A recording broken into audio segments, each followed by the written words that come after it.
Ouais. Je pense que je vais mettre ce titre hein, quand même. Ah, le Balisong, c'est un hobby qui coûte cher. Ouais. J'imaginais pas que c'était comme ça, mais au final, quand on regarde l'évolution qu'on peut avoir quand on commence à faire du couteau papillon, bah au final, ça devient ouais, relativement cher en fait. Quand on regarde bah, qu'est-ce qu'on a, qu'est-ce qu'on peut faire avec ce qu'on a, même si ça veut rien dire en soi, parce que pas besoin d'acheter un couteau cher hein, pour arriver à faire des choses bien. Celui-là, bon, ça c'est un couteau que j'ai montré un peu, il est, je crois il est à 170, 180 €, un truc comme ça.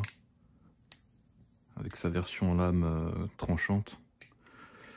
Et encore, là c'est un constat que j'ai eu il y a pas longtemps, là. En fait, tout à l'heure, même quand j'y réfléchissais. Bah, ça me suffit pas. Je disais que ce couteau, c'est un couteau que j'attendais vraiment. Je fais n'importe quoi. Un couteau que j'attendais et au final, bah, je réfléchis déjà à voir autre chose, à me procurer quelque chose de plus performant pour ce que je veux. Et du coup, bah, forcément plus cher, quoi. Alors pourquoi je dis ça en fait? Bah, c'est assez bête. On prend par exemple celui-là, le Falcon, qui est un très très bon couteau entrée de gamme. Ouais, entrée de gamme en fait au final quand on regarde le prix des autres couteaux. Bah on se rend compte que même ça au final, bah avec un peu de pratique, on voit ses défauts assez rapidement. Moi j'ai un souci avec le fanning en fait dessus, c'est un truc que moi j'adore faire et dessus, bah, y a un truc avec le poids qui le force à tomber en fait. Quand il le fait, ça fait un peu comme ça pendant que ça tourne. Et même si c'est pas super dérangeant parce qu'on peut s'y habituer assez facilement, on peut quand même faire des figures avec, hein. C'est pas quelque chose qui va empêcher de faire quoi que ce soit. Bah on s'en rend compte quand même. Et ça peut déranger certains. Moi du coup ça me dérange même s'il est super bien tuné. Je pense que c'est le meilleur tuning que j'ai fait avec. Il fait pas du tout de bruit. Il allait en faire un là. Ouais, j'ai l'impression que le son il sort par là. Mais c'est un très bon couteau, vraiment rapport qualité-prix, à part le Alien que j'ai pas présenté parce que je l'ai pas. Mais il peut se trouver sur AliExpress. Je pense que c'est le meilleur. Oh, marcher sur un truc. Après, bah, on peut passer directement à celui-là. Dès qu'on va commencer à monter en gamme, dès qu'on va chercher un autre truc avec des matériaux différents qui sont un peu mieux faits. Donc le titane, en somme, ça c'est vraiment l'évolution par rapport à d'autres couteaux. Celui-là c'est l'aluminium chinois je dirais. Et celui-là c'est l'aluminium des couteaux bah, qui coûtent un peu plus cher. Hein, donc en gamme 50 €, 100. Prix d'achat. Parce que... non, prix de vente pardon. Parce que bah, en Europe ça coûte beaucoup plus cher. Ça coûte le double. Alors que pour le prix de celui-là en original aluminium on a ça. Alpha Bis de base. La marque The One. Qui marche très très bien. Franchement... moi je suis nul, mais bon, il marche très bien, hein. Faut me croire sur parole, par contre. Mais ouais, manche titane, du coup, bah c'est beaucoup plus solide. Ça, c'est beaucoup plus solide que ça. Hein. Ça résiste beaucoup mieux au choc. Je crois que le seul inconvénient de ce truc-là, c'est au niveau de la rouille. Je crois que c'est un poil plus résistant que l'acier normal. Peut-être des conneries, je sais pas. Ou non, c'est pour l'aluminium, pardon. Et l'aluminium, il a une corrosion qui est quand même assez conséquente par rapport au titane. Mais bon, pour celui-là, en tout cas, c'est un couteau, voilà, 105 €, je crois, je l'ai payé, avec livraison. Même ça, en fait, ça me suffisait pas. Malgré qu'il est très bien et que plus je m'améliore, plus j'arrive à faire des figures avec. Bah, au final, je me rends compte que son poids, c'est pas exactement ce qu'il me fallait. Comme je l'ai dit, moi, je suis plus sur le fanning, donc ce truc-là. Même s'il est quand même très bien. Je vois qu'avec la vitesse, en fait, il commence un peu aussi à bouger comme ça. Et c'est pas ce que je recherchais, du coup. Donc j'ai cherché ailleurs. Et au final, bah, je suis arrivé à un moment à acheter donc le...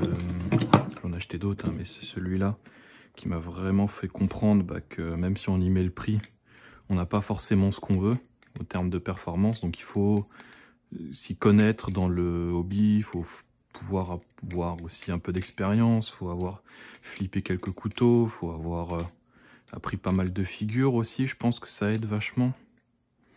Mais ouais, c'est un truc bah, l'expérience, ça prône hein, en vrai. Mais voilà, 200 €, je l'ai payé.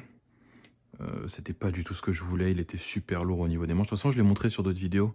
Mais voilà, même avec ce prix-là, des fois, on tombe pas sur ce qu'on veut. Donc c'est important de bien se renseigner et aussi d'avoir quand même une petite expérience avant de se mettre à acheter des couteaux plus chers parce que bah voilà, le truc est bien, donc je peux le mettre à la ceinture ici, c'est cool.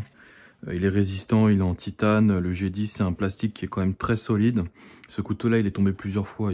Bon, c'est sur la moquette, mais voilà. Rien du tout. Celui-là, il vaut moins cher et il est meilleur parce que c'est une version revisitée avec des manches d'une qualité différente de par la taille, de par la construction en fait. C'est plus ou moins la même chose, hein, c'est toujours du plastique au-dessus et du titane en dessous. Mais ouais, vu que ça a été retravaillé, bah, en termes de flipping, c'est quand même meilleur. Meilleur équilibre, bien plus facile à utiliser que l'autre. Et plus léger aussi. Ce qui fait que ça en fait vraiment un meilleur couteau. D'ailleurs, j'ai quelqu'un que je connais qui va en avoir un aussi avec une autre lame. Je pense qu'il va être meilleur que le mien. Si voit la vidéo, il se reconnaîtra. Et ouais, bah... Je pense qu'avec la lame d'entraînement, celui-là, on peut le trouver à 120, si je me trompe pas. 130, un truc comme ça. C'est pas non plus très cher, mais c'est déjà meilleur que l'Alpha-Beast qui est à 105. Et aussi, en termes d'équilibre, moi, ce qu'il fallait, c'était le fanning. Là, c'était vraiment un truc... moi, je sens qu'il y a un équilibre sur celui-là qui est vachement plus intéressant que sur l'autre.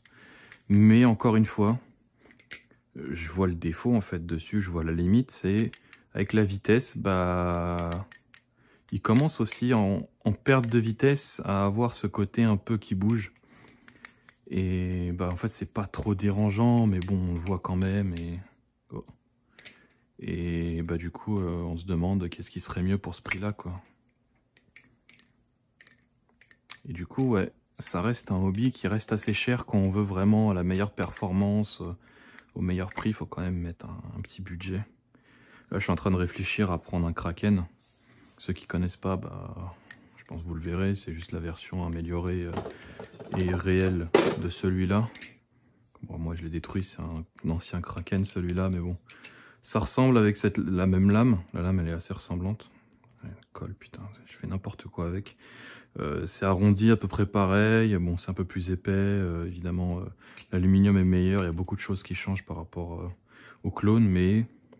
Voilà, ça ressemble un peu plus à ça. Et bah ça vaut cher, hein. Ça vaut cher parce que ça vient des États-Unis, du coup on paye plus pour l'avoir ici. Comparé à des couteaux comme ça, quoi, qui valent 6 fois moins cher, on peut faire exactement les mêmes choses avec. Il n'y a pas besoin d'acheter un couteau qui est plus cher pour pouvoir faire les mêmes choses. Je peux faire toutes les figures que je fais avec l'autre, hein. Ça change absolument rien si ce n'est que le feeling. Ça empêchera pas voilà, de s'améliorer, d'apprendre des trucs, mais arrivé à un moment, on commence à se dire, bah ouais, moi j'aimerais bien que ça soit quand même plus agréable en main, j'aimerais bien que ce côté un peu plus carré qu'on a ici, je pense que ça se voit la lumière là, en fait c'est carré, c'est un peu comme l'Alpha-Beast, je pense que ça a été copié un peu de ce truc là, c'est une découpe voilà qui reste cubique, et du coup bah ça se sent, et bah on peut avoir des trucs différents qui... n'ont pas cette sensation là, et du coup bah avec le temps on se dit ouais ce serait bien d'avoir un truc meilleur, et bah meilleur ça coûte plus cher. Voilà, malheureusement il n'y a pas le choix, mais bon cette solution là quand même d'avoir un clone, enfin c'est pas un clone celui-là, mais d'avoir un couteau chinois qui vaut beaucoup moins cher pour commencer, pour s'améliorer, c'est super déjà. Mais ouais, quand on veut commencer à avoir entre guillemets la perfection au masculin, ouais, très lourde blague, et bah faut payer plus cher quoi, malheureusement. Donc attention, attention, si vous vous mettez dans le hobby, ça peut coûter des sous. Voilà. Est-ce que ça sert vraiment d'en faire une vidéo? Je sais pas. Allez.